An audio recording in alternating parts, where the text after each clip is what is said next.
పొద్దున్న ఉదయాన్నే లేచి ముస్లిమ్స్ మార్వాడైతే ఉదయాన్నే లేచి తల్లిదండ్రుల కాలు ముక్కి వాళ్ళ ఆశీర్వాదం తీసుకుని వాళ్ళు బయటకు వెళ్తారు.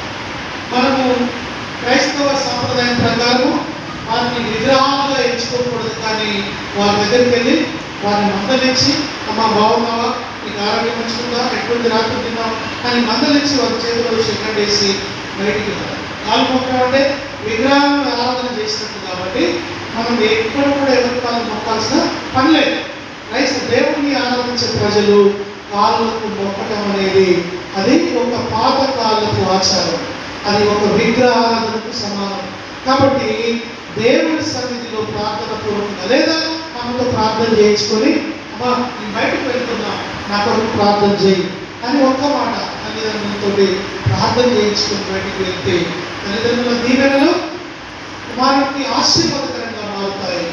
ఏ తల్లైనా ఈ భూమి మీద నా కొడుకు వాడవు అని ఎవరైనా దీవిస్తారా? ఏ తల్లి కూడా తన ప్రాణాలను పెట్టి తన కొరకు ఇస్తుంది, కానీ ఏ తల్లి కూడా శక్తించదు. హల్లెలూయా.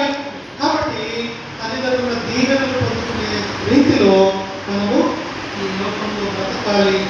6వ ఆజ్ఞ నరహత్య చేయకూడదు. ఇది దేవుని ఆత్మ చేత మనుషుల్ని సృష్టించారు. ఈ లోకంలో ప్రతి మనుషులు కూడా దేవుడి ఏర్పాటులో వచ్చిన వారే, దేవుడి యొక్క ఆత్మ చేత పుట్టిన వారే.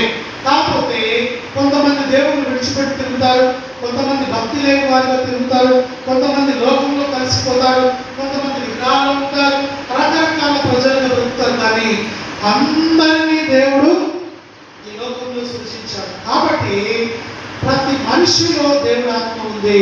కాబట్టి ఏ మనుషుని కూడా హత్య చేయకూడదు. ఇది చాలా ప్రాముఖ్యమైనది. అలాగే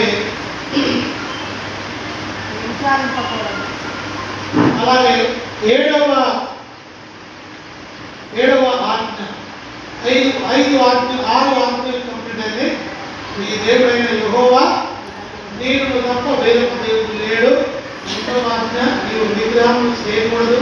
3వది నీ దేవుడైన యెహోవా నామమును వ్యర్థముగా ఉచ్చరింపకూడదు. 4వది విశ్రాంతి దినము పరిశుభ్రంగా ఆచరింపవలెను. 5 నీ తండ్రిని తల్లిని సన్మానింపుము.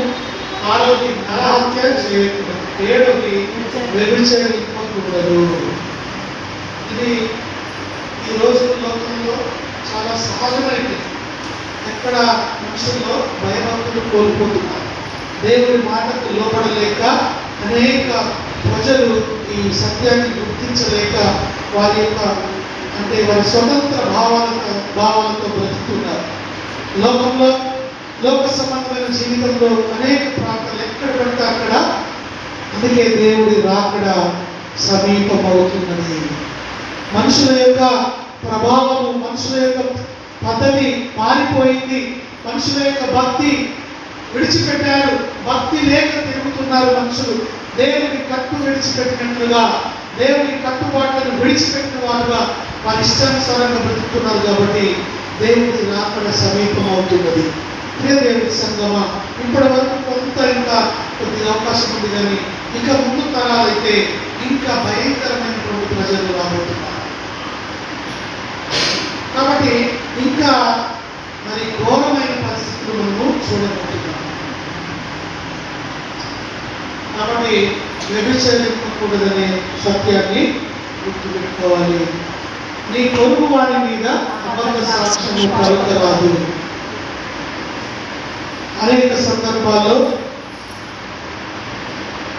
మనుషులకు లాభాపేక్ష కలిగే సందర్భం కానీ, లేదా వ్యక్తిగతమైన అభిప్రాయం కానీ, లేదా వారికి మనం మాట్లాడితే మనకు పేరు జరుగుతుంది అనుకున్నప్పుడు సాక్ష్యాలు తారుమారైతాయి.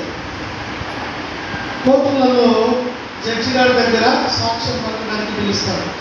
సాక్ష్యం పలకడానికి ఇప్పుడు ఎవరు ఒప్పుకోవట్లేదు. ఎందుకంటే కోర్టు చుట్టూ తిరగాలి, ప్రధాన కూర్చోబెడతారు చెట్టు కింద. కోర్టు అంటేనే పనిష్మెంట్. పనిష్మెంట్ అనేది ఉదయం నుంచి సాయంత్రం వరకు మనిషి అక్కడలో ఇంట్లో ఎప్పుడు పిలుస్తాడో తెలియదు. రిజిస్ట్రేట్ దగ్గరికి వెళ్ళినప్పుడు ఆ చెట్టు కింద కూర్చోమంటారు.